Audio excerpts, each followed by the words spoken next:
என்ன சிட்டு? என்ன? ஆமா, உன் மாமன் கிட்ட இருந்து ஏதாவது தகவல் தெரிஞ்சுதா? லெட்டர் வந்துச்சு. அத பத்தி நீ ஏன் கேக்குற? அந்த ஆளை பத்தி எனக்கு என்ன?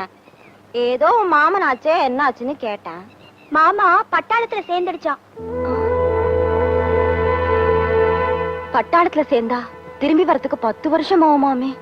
அத பத்தி எல்லாம் எனக்கு தெரியாதுமா. ஆமா, அதுக்கு நீ ஏன் இவ்வளவு கவலைப்படுற? நான் ஏன் கவலைப்படுறேன்? ஏதோ ஓ மாமன் ஆச்சே, நீ பாக்குறதுக்கு 10 வருஷம் ஆகுமாமேன்னு நினைச்சேன். ஆமா, உன் மாமன் எல்லாத்தையும் கேட்டு எழுதினாரா? ஆமா, தெரிஞ்சவங்க எல்லாரையும் கேட்டு எழுதியிருந்தாரு. என்ன பத்தி எழுதிருப்பாரு? உன்னை பத்தியா? ஒண்ணு எழுதலையே. உன்னை பத்தி எழுத என்ன இருக்கு? எழுதணும் நான் சொன்னேன். எல்லாரையும் விசாரிச்சு எழுதினாரு நீதான சொன்ன. என்னையும் தெரியுமேன்னு கேட்டேன். என்னமோ அந்த ஆள் எழுதணும்னு தவம் கடந்த மாதிரி சொல்றிய. சரிடி, கோச்சுக்காத. இஸ்கு உன்னையடி நான் கோச்சுக்க போறேன்.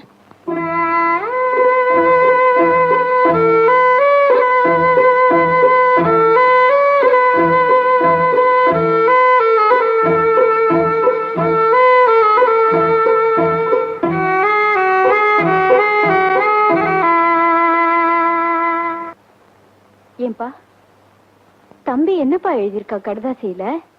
படிக்கிறேம்மா. அன்புள்ள அக்காவுக்கு உன் தம்பி வேலுசாமி எழுதியது. நான் சுகம், நீயும் காமாட்சியும் சுகமாக இருக்க ஆண்டவனை வேண்டுகிறேன். எனக்கு வேலை கிடைத்தால் பொன்முடிராயன் கோயிலுக்கு பொங்கல் வைப்பதாக வேண்டியிருந்தேன். இந்த கடிதம் கண்டதும் தம்பி ராமகிருஷ்ணனுடன் சென்று பொங்கல் வைக்கவும். இப்படிக்கு உன் தம்பி வேலுசாமி.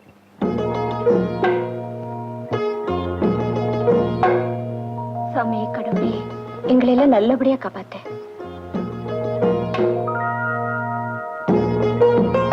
நான் போய் பூ பறிச்சுட்டு வந்துடுறேம்மா. சரிம்மா. தம்பி, அந்த பாத்திரத்தை எடுத்துட்டு போய் கொஞ்சம் தண்ணி கொண்டு வரீங்களா? சரிம்மா.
என்ன போஸ்ட் மாஸ்டரையா, கதவை சாத்திட்டு நீங்களே லெட்டர் எடுத்துட்டு போறீங்களே?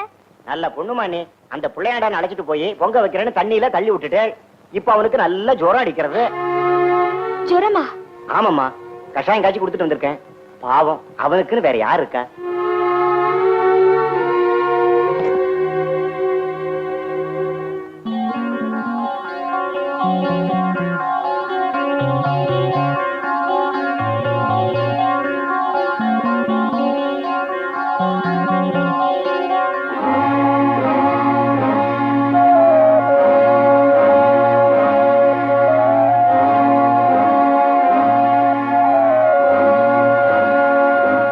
காமாட்சி, என்ன உடம்புக்கு ஜுரங்க.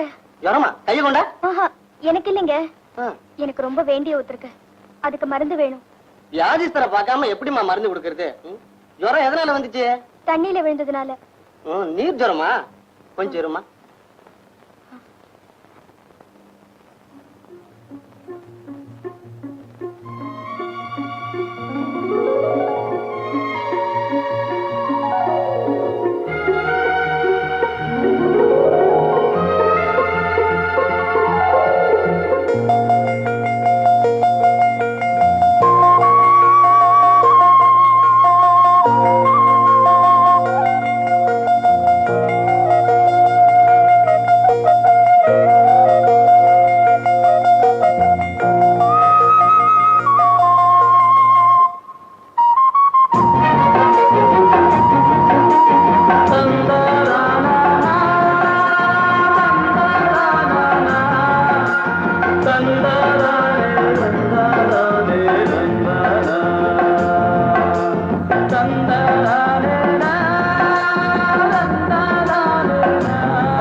தம்பி, எழுந்திருப்பா.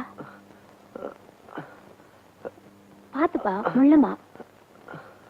இப்ப உடம்பு எப்படி பாருக்கு? பரவாயில்லைங்க. கஞ்சி கொண்டு வந்திருக்கேன், கொஞ்சம் கஞ்சி சாப்பிடு. வேண்டாங்க, இப்பதான் ரொட்டி சாப்பிட்டேன். கஞ்சி சாப்பிட்டாதான் உடம்புக்கு தெம்பு வரும். சாப்பிடு.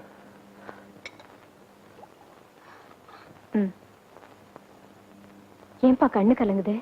உடம்பு ரொம்ப வலிக்குதா? இல்லம்மா, பிறந்ததுல இருந்து தாய் தகப்பனை பார்க்காதவம்மா நான். உங்க கைனால இந்த கஞ்சை சாப்பிடுறது நினைச்சா என்ன பெத்த தாயே நேர்ல வந்த மாதிரி இருக்கு. உங்க அன்பையும் ஆதரவையும் பார்க்கும்போது நான் எப்பவுமே நோயாளியா இருக்கணும் போல தோணுது. அப்படிலாம் சொல்லாதப்பா. ஏழைக்கு ஏழைதான் ஆதரவு. விளையாட்டுத்தனமா சுத்திட்டு இருந்தப்போ நான் சொந்த பந்தங்களை பத்தி கவலையே படல. ஆனா நோயின்னு படுத்த போதுதான் எனக்கும் சொந்த பந்தங்களா இருக்கணும்னு தோணுது. இப்படி மனசொடிஞ்சு பேசாத தம்பி. உனக்கு சொந்தம்னு சொல்லிக்க நாங்க இருக்கோம்.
மழை வர மாதிரி இருக்கு, வெளியில எங்கேயும் போகாதீங்க.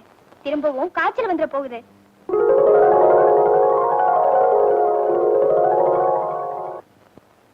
அண்ணே, காத்த முத்துனே. என்ன தம்பி, உங்களுக்கு லெட்டர் வந்திருக்கு. இத வந்துடுறேன். இந்தாங்க. காத்தமுத்து மாமா, என்ன காமாட்சி? எங்களுக்கு ஏதாவது கடிதாசி வந்திருக்கா கேளுங்க. அண்ணே, இந்த லெட்டர் கொஞ்சம் அங்க கொடுத்துருங்க. இதை ஏன் தம்பி எங்கிட்ட கொடுக்குற? காமாட்சி தான் பக்கத்திலே நிக்குதே. இல்லண்ணே, எனக்கு அவசரமா கொஞ்சம் வேலை இருக்கு, கொடுத்துருங்க. சரி கொடு. மாமா, தபால் கொடுக்கறது தபால்காரங்க வேலை, உங்களது இல்ல. ஆமா, இது என்னோட வேலை இல்லையே. பிடிப்பா அண்ணே, நீயே கொடு. எனக்காக எந்த உதவி கூட செய்ய மாட்டீங்க? கொடுத்துருங்க அண்ணே. என்னம்மா இது? நீ யாரு பிடிமா? மாமா, இது நல்லா இல்ல, நான் வாங்கிக்க மாட்டேன், அவரே கொடுக்க சொல்லுங்க. இந்தா தம்பி, நீ குடிப்பியோ வீட்டுக்கு கொண்டுட்டு போய் எனக்கு தெரியாது. தலைக்கு மேல எனக்கு 1000 வேலை கிடக்குது.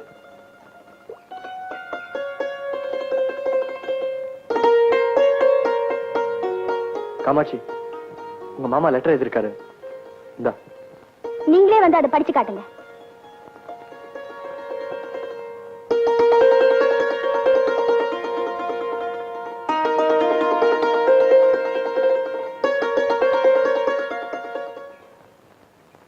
எங்க நான் லெட்டர் படிச்சுட்டு நீங்க பதில் சொல்லாம இருக்கீங்களே?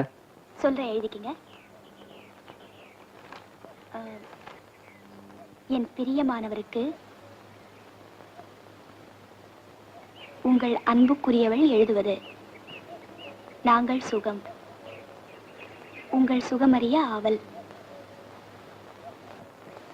நான் இப்போ தினம் தினம் உங்களை தான் நினைச்சுக்கிட்டு இருக்கேன். உங்க அன்பான பார்வையை நினைச்சு ஏங்கிக்கிட்டு இருக்கேன். என்னால ராத்திரியில தூங்க முடியாது. காரணம், நான் தூங்காம காண்ற கனவுல நீங்க தான் வரீங்க. பகல்லையும் சுய உணர்வோட இருக்க முடியல. காரணம், என் மனக்கண் முன்னால உங்க முகம்தான் தெரியுது.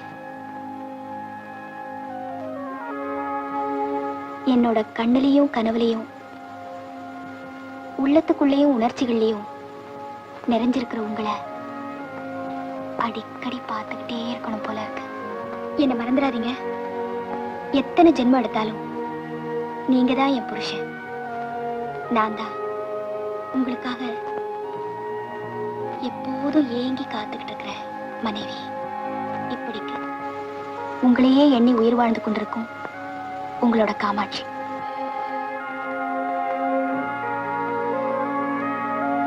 ஒரே ஒரு நிமிஷம். இந்த லெட்டர் எங்க மாமனுக்கு எழுதி போட வேணாம். இது உங்களுக்கு தான்.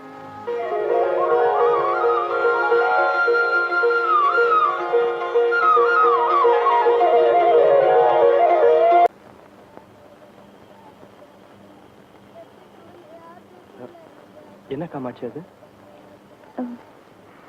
உங்களுக்காக மிளகு குழம்பு கொண்டு வந்திருக்கேன். நான் அப்பவே சாப்பிட்டேன். நீ குழம்பு கொண்டு வரது யாராவது பார்த்தா தப்பா நினைப்பாங்க. நீங்க தப்பா நினைக்கிறீங்களா?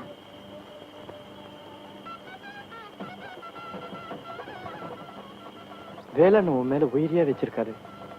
நாம 2 பேர் பழகிற விஷயம் அவருக்கு தெரிஞ்சா என்னைக்காவது ஒரு நாள் தெரியத்தானே போகுது.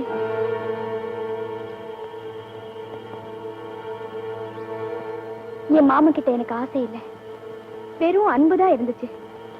அவர்தான் என் புருஷன்னு நான் ஒரு நாளும் நினைச்சு பார்த்ததே இல்லை. அவர் உன் கூட வாழணும்னு தான் இந்த ஊரை விட்டே போனாரு. ஊதாரித்தனமா இல்லாம 4 காசு சம்பாதிக்கணும் தான் மிலிட்டரியில போய் சேர்ந்தாரு. நீங்க என்ன சமாதானம் சொன்னாலும் நான் என் மனசை மாத்திக்கவே மாட்டேன். வாழ்ந்தா உங்க கூட தான் வாழ்வேன். வேற யார பத்தியும் எனக்கு கவலையே இல்லை. நீதான் மனைவி நினைச்சுக்கிட்டு இருக்கிற வேலுசாமி அண்ணனுக்கு இது பெரிய ஏமாற்றம் இல்லையா? கடைசியா சொல்றேன், நான் வாழ போறது உங்க கூட தான். அதை தடுக்கவோ மாத்தவோ யாராலையும் முடியாது.